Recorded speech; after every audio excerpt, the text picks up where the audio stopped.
माता की। भारत माता की। हर हर महादेव।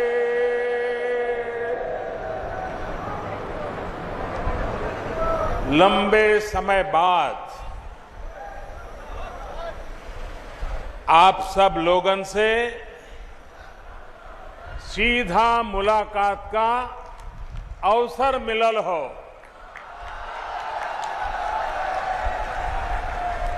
काशी के सभी लोगन के प्रणाम।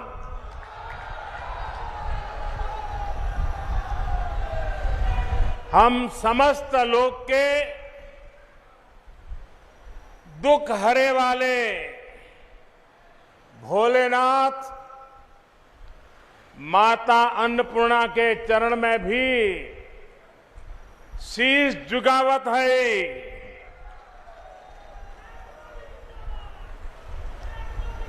यूपी की राज्यपाल श्रीमती आनंदीबेन पटेल जी, यूपी के यशस्वी, ऊर्जावान और कर्मठ मुख्यमंत्री श्रीमान योगी आदित्यनाथ जी, यूपी सरकार के मंत्रीगण, विधायकगण और बनारस के मेरे भाइयों और बहनों,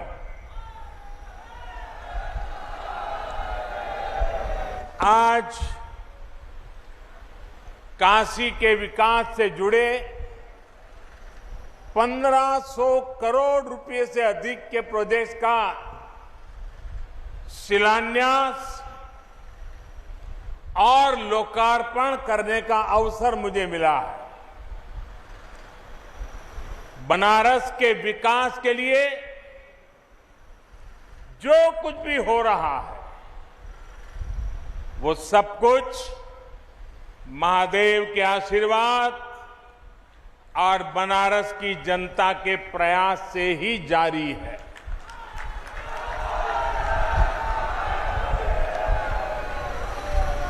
मुश्किल समय में भी काशी ने दिखा दिया है कि वो रुकती नहीं है, वो थकती नहीं है। बहनों और भाइयों, बीते कुछ महीने हम सभी के लिए, पूरी मानव जात के लिए बहुत मुश्किल भरे रहे हैं।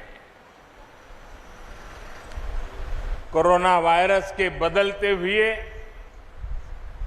और खतरनाक रूप ने पूरी ताकत के साथ हमला किया था, लेकिन काशी सहित यूपी ने पूरे सामर्थ्य के साथ इतने बड़े संकट का मुकाबला किया। देश का सबसे बड़ा प्रदेश, जिसकी आबादी दुनिया के दर्जनों बड़े बड़े देशों से भी ज्यादा हो, वहां कोरोना की दूसरी वेव को जिस तरह यूपी ने संभाला, सेकेंड वेव के दौरान यूपी ने जिस तरह कोरोना संक्रमण को फैलने से रोका, वो अभूतपूर्व है। वरना यूपी के लोगों ने वो दौर भी देखा है जब दिमागी बुखार, इंसेफ्लाइटिस जैसी बीमारियों का सामना करने में यहां कितनी मुश्किलें आती थी। पहले के दौर में स्वास्थ्य सुविधाओं की कमी और इच्छा शक्ति के अभाव में छोटे छोटे संकट भी यूपी में विकराल हो जाते थे। और ये तो 100 साल में पूरी दुनिया पर आई सबसे बड़ी आफत है, सबसे बड़ी महामारी है। इसलिए कोरोना से निपटने में उत्तर प्रदेश के प्रयास उल्लेखनीय है। मैं काशी के अपने साथियों का, यहां शासन प्रशासन से लेकर कोरोना योद्धाओं की संपूर्ण टीम का विशेष रूप से आभारी हूं।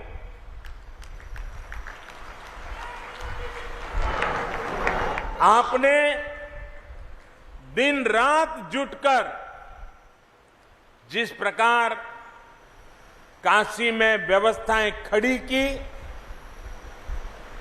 वो बहुत बड़ी सेवा है। मुझे याद है कि आधी रात में भी जब मैं यहां व्यवस्था से जुटे लोगों को फोन करता था तो वो मोर्चे पर तैनात मिलते थे।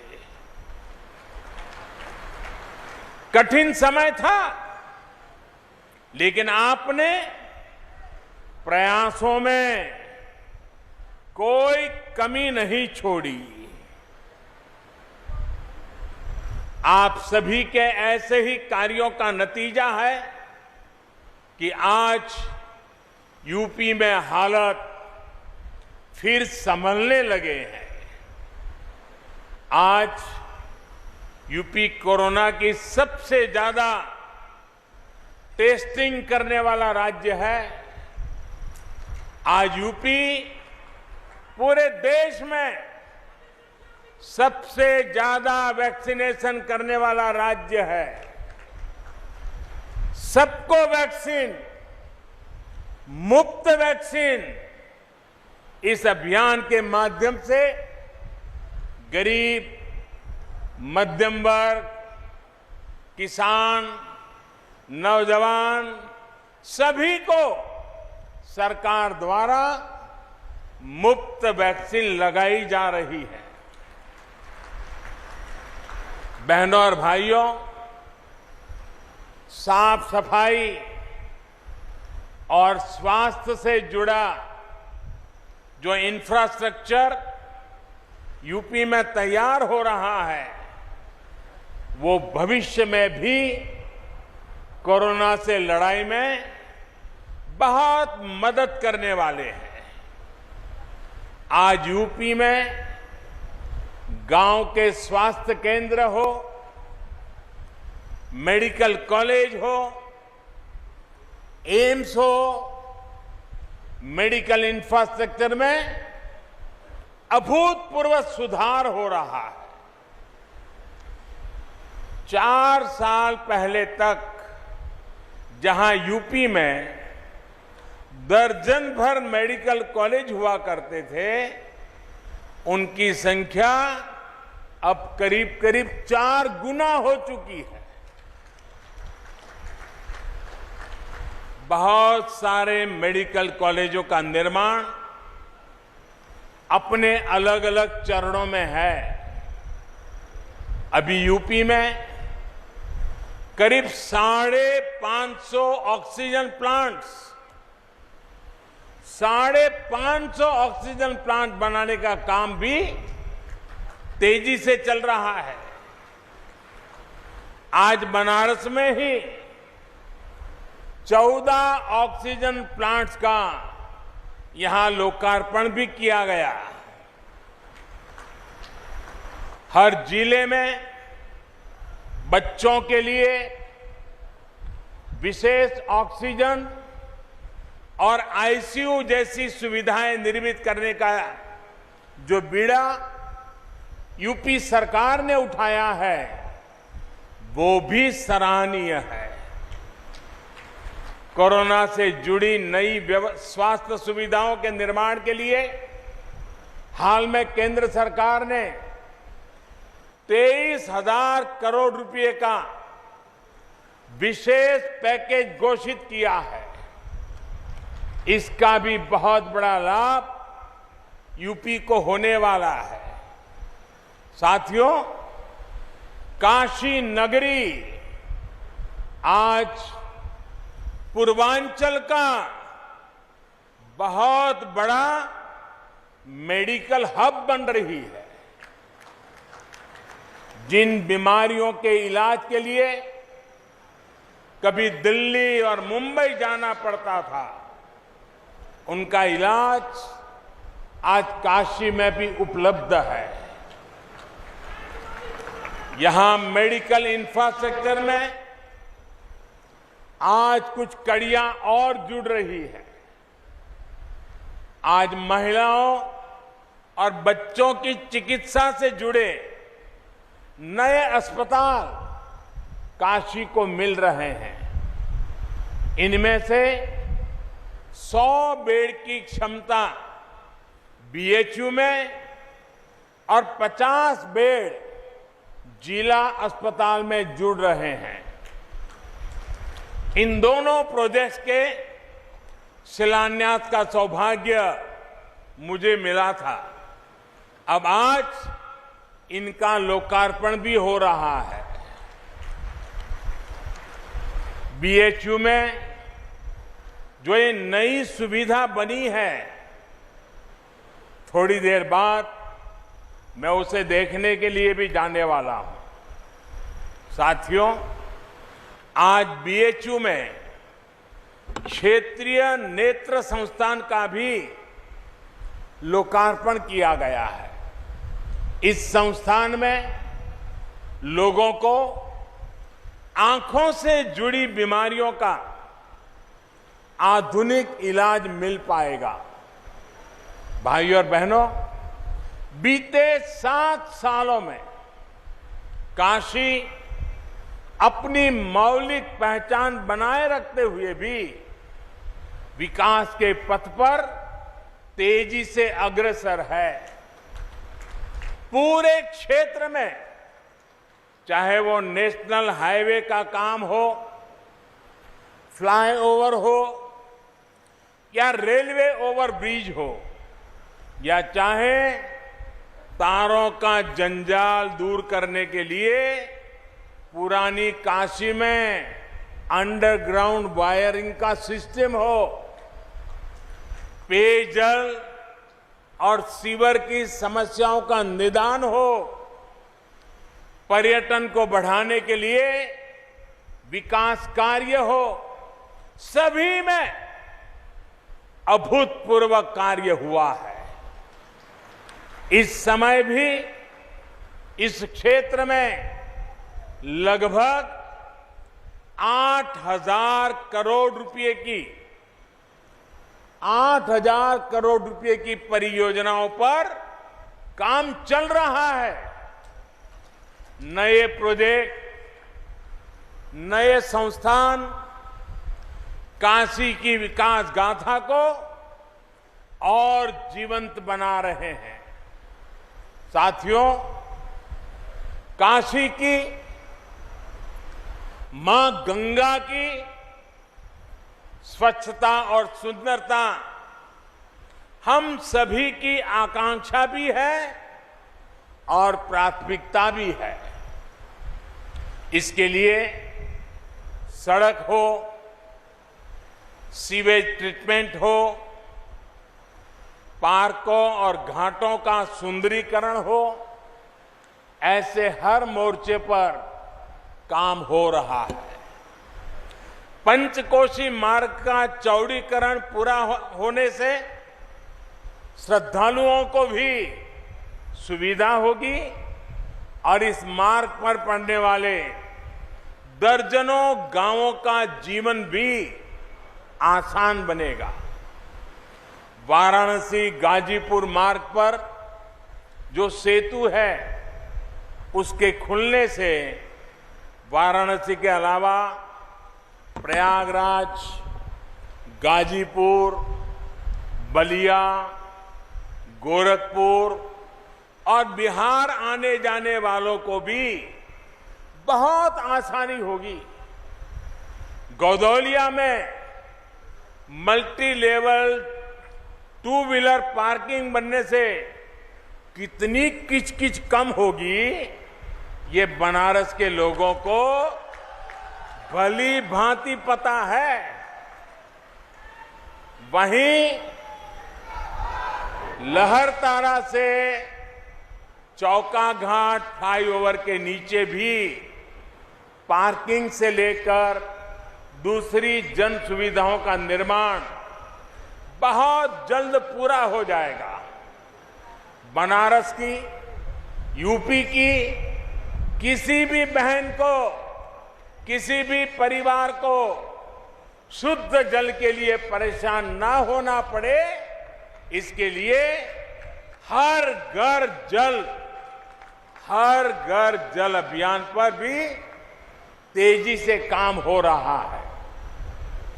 साथियों, बेहतर सुविधाएं, बेहतर कनेक्टिविटी, सुंदर होती गलियां और घाट, ये चिर पुरातन काशी के उस काशी की नूतन अभिव्यक्ति है। शहर के 700 से ज्यादा स्थानों पर एडवांस सर्विलांस कैमरा लगाने का काम भी तेजी से जारी है। शहर में जगह जगह लग रही बड़ी बड़ी एलईडी स्क्रीन्स और घाटों पर लग रहे टेक्नोलॉजी से लैस इंफॉर्मेशन बोर्ड, ये काशी आने वालों की बहुत मदद करेंगे। काशी के इतिहास, वास्तु, शिल्प, कला, ऐसी हर जानकारी को आकर्षक तरीके से प्रस्तुत करने वाली ये सुविधाएं श्रद्धालुओं के काफी काम आएगी। बड़ी स्क्रीन्स के माध्यम से गंगा जी के घाट पर और काशी विश्वनाथ मंदिर में होने वाली आरती का प्रसारण पूरे शहर में संभव हो पाएगा। भाइयों और बहनों, आज से जो रोरो सेवा और क्रूज बोट का संचालन शुरू हुआ है, इससे काशी का टूरिज्म सेक्टर और फलने फूलने वाला है। यही नहीं, मां गंगा की सेवा में जुटे हमारे नाविक साथियों को भी बेहतर सुविधाएं दी जा रही है। डीजल नावों को सीएनजी में बदला जा रहा है। इससे उनका खर्च भी कम होगा, पर्यावरण को भी लाभ होगा और पर्यटक भी आकर्षित होंगे। मैं इसके बाद थोड़ी देर में रुद्राक्ष के रूप में इंटरनेशनल कन्वेंशन सेंटर को भी काशी वासियों को सौंपने जा रहा हूं। काशी से विश्व स्तरीय साहित्यकार, संगीतकार और अन्य कलाकारों ने विश्व स्तर पर धूम मचाई है। लेकिन काशी में ही उनकी कलाओं के प्रदर्शन के लिए कोई विश्व स्तरीय सुविधा नहीं थी। आज मुझे खुशी है कि काशी के कलाकारों, आर्टिस्टों को अपनी विद्या दिखाने के लिए, अपनी कला दिखाने के लिए एक आधुनिक मंच मिल रहा है। साथियों, काशी के पुरातन वैभव की समृद्धि ज्ञान की गंगा से भी जुड़ी हुई है। ऐसे में काशी का आधुनिक ज्ञान और विज्ञान के केंद्र के रूप में भी निरंतर विकास जरूरी है। योगी जी की सरकार, ये सरकार आने के बाद इस दिशा में जो प्रयास हो रहे थे उनमें और तेजी आई है। आज भी मॉडल स्कूल, आईटीआई, पॉलिटेक्निक, ऐसे अनेक संस्थान और नई सुविधाएं काशी को मिली है। आज सीपेट के सेंटर फॉर स्किलिंग और टेक्निकल सपोर्ट की जो आधारशिला रखी गई है, ये काशी नहीं, पूर्वांचल के औद्योगिक विकास को भी ऊर्जा देगा। ऐसे संस्थान आत्मनिर्भर भारत के निर्माण के लिए कुशल युवाओं के में प्रशिक्षण में काशी की भूमिका को और मजबूत करेंगे। मैं बनारस के युवाओं को, विद्यार्थियों को सीपेट सेंटर के लिए विशेष रूप से बधाई देता हूं। भाई और बहनों, आज दुनिया के अनेक बड़े बड़े निवेशक आत्मनिर्भर भारत के महायज्ञ से जुड़ रहे हैं। इसमें भी उत्तर प्रदेश देश के अग्रणी इन्वेस्टमेंट डेस्टिनेशन के रूप में उभर रहा है। कुछ साल पहले तक जिस यूपी में व्यापार कारोबार करना मुश्किल माना जाता था, आज मेक इन इंडिया के लिए यूपी पसंदीदा जगह बन रहा है। इसका एक बड़ा कारण है यूपी में योगी जी की सरकार द्वारा इंफ्रास्ट्रक्चर पर फोकस। सड़क, रेल और हाईवे कनेक्टिविटी में आए अभूतपूर्व सुधार से यहां का जीवन तो आसान हो रहा है, कारोबार करने में भी अधिक सुविधा हो रही है। यूपी के कोने कोने को चौड़ी और आधुनिक सड़कों, एक्सप्रेसवे जोड़ने का काम यहां तेजी से चल रहा है। डिफेंस कॉरिडोर हो, पूर्वांचल एक्सप्रेसवे हो या Bundelkhand expressway, Gorakhpur link expressway हो या गंगा एक्सप्रेसवे, ये इस दशक में उत्तर प्रदेश के विकास को नई बुलंदी देने वाले हैं। इन पर सिर्फ गाड़ियां ही नहीं, गाड़ियां ही चलेगी ऐसा नहीं, बल्कि इनके इर्द गिर्द आत्मनिर्भर भारत को ताकत देने वाले नए औद्योगिक क्लस्टर भी तैयार होंगे। भाई और बहनों, आत्मनिर्भर भारत में हमारी खेती से जुड़े इंफ्रास्ट्रक्चर और कृषि आधारित उद्योगों की भी बड़ी भूमिका होने वाली है।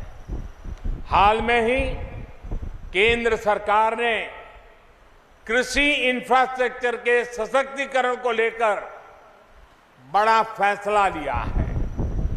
देश में आधुनिक कृषि इंफ्रास्ट्रक्चर के लिए जो 1 लाख करोड़ रुपए का विशेष फंड बनाया गया है, उसका लाभ अब हमारी कृषि मंडियों को भी मिलेगा।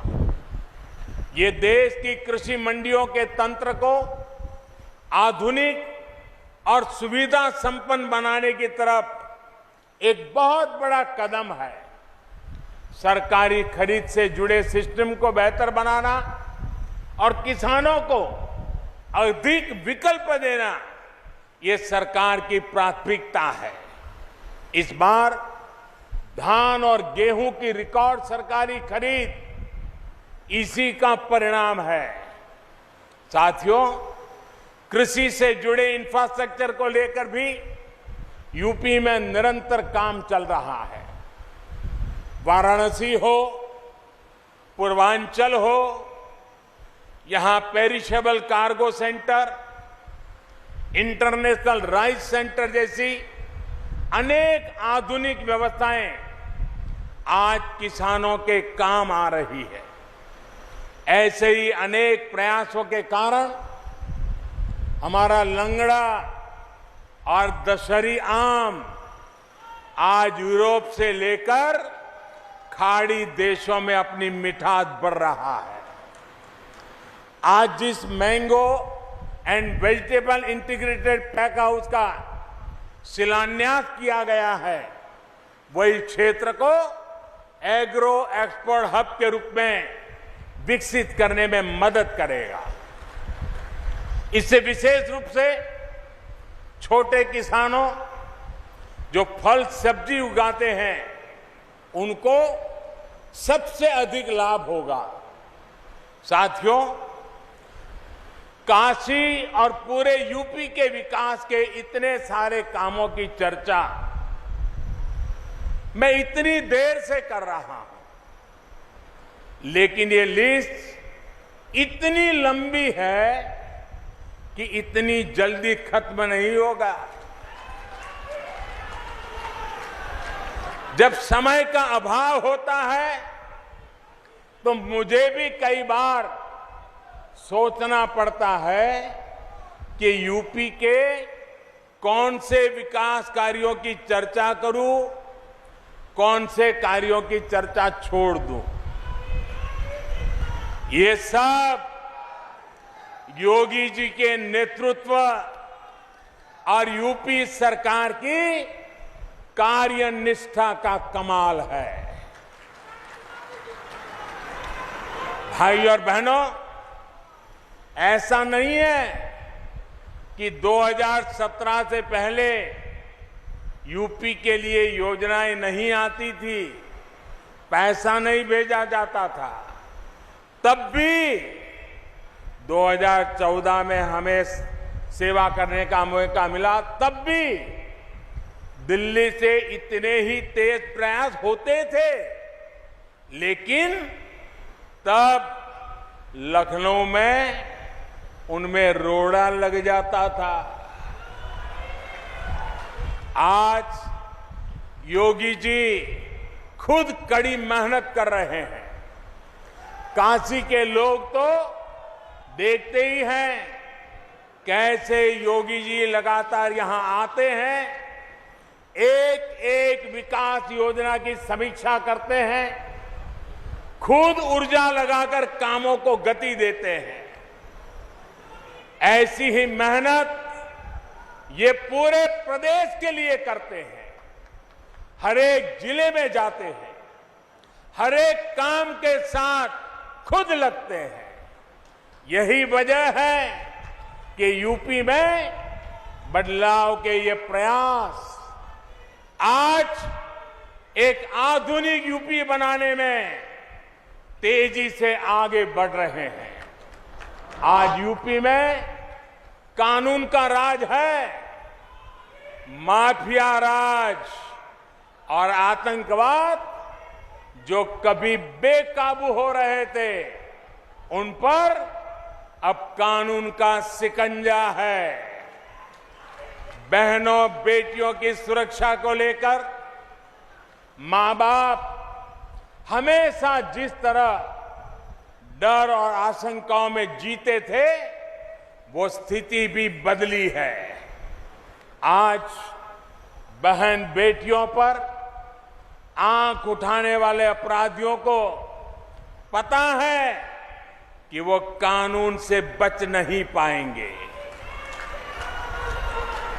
एक और बड़ी बात, यूपी में सरकार आज भ्रष्टाचार और भाई भतीजावाद से नहीं, विकासवाद से चल रही है। इसलिए आज यूपी में जनता की योजनाओं का लाभ सीधा जनता को मिल रहा है। इसलिए आज यूपी में नए नए उद्योगों का निवेश हो रहा है, रोजगार के अवसर बढ़ रहे हैं। साथियों, विकास और प्रगति की इस यात्रा में यूपी के हर एक नागरिक का योगदान है। इसमें जन जन की भागीदारी है। आपका ये योगदान, आपका ये आशीर्वाद यूपी को विकास की नई ऊंचाइयों पर लेकर जाएगा। एक बहुत बड़ी जिम्मेदारी आपकी ये भी है कि आपको कोरोना को फिर से हावी नहीं होने देना है, क्योंकि कोरोना संक्रमण की दर धीमी जरूर हुई है, लेकिन लापरवाही बढ़ी तो ये प्रचंड लहर में बदल भी सकती है।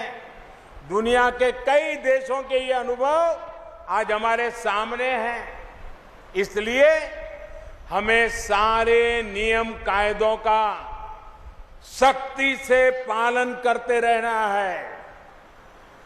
सबको वैक्सीन, मुफ्त वैक्सीन, इस अभियान से भी हम सभी को जुड़ना है। टीका जरूर लगवाना है।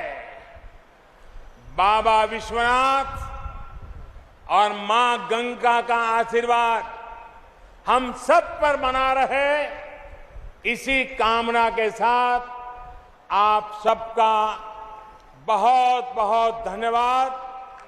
हर हर Mahadev.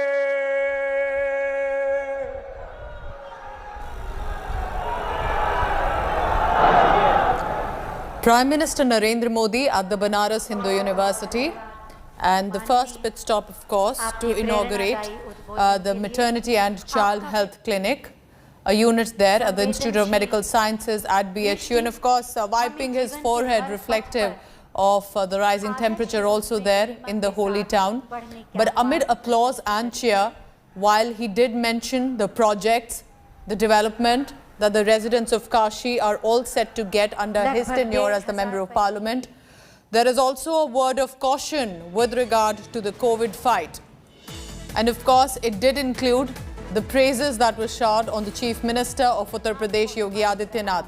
Remember that Uttar Pradesh is all set to go to elections by next year, and while this is a visit to the constituency of Prime Minister Narendra Modi, it is also symbolic in some ways about what's coming now next for the state as the assembly elections are scheduled. 1,500 crore rupees bonanza that is being given, bifurcated into different projects, one focusing on the health and tourism aspect, the culture and religious tourism that will be promoted. Prime Minister talking about the cruise boat also that would be inaugurated as a tourism factor to be promoted. Even the boatmen have not been forgotten, that from diesel it will be now moving forward to the CNG to ensure cheap, environment friendly and tourist friendly locations around the Ganga river. On the ground is my colleague Poulomi Saha. Poulomi, you're at the Rudraksh Convention Center that the Prime Minister said he's going to reach very soon. That's the highlight of this itinerary today. But a very crucial speech, don't you think? Because he did address a lot of important issues. Take us through some of the key takeaways.